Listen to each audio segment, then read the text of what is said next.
hakikisha hiyo changamoto yako ambayo inakusumbua unamweleza Mungu kwanza, kwa sababu unapokimbilia kuyaonyesha maumivu yako au changamoto yako kwa mwanadamu, ukumbuke mwanadamu ameumbwa na Mungu na utashi umewekwa na Mungu.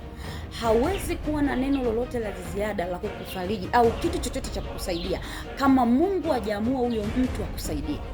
Kwa hiyo ni vizuri zaidi unapopitia kwenye changamoto, kwenye jambo lolote, ni changamoto kwenye eneo lolote, hakikisha Mungu unamfanya kuwa wa kwanza, alafu Mungu ndo atakuinulia msaada juu ya yule mtu utakayemwelezea, au kama sio yule, mtu mwingine.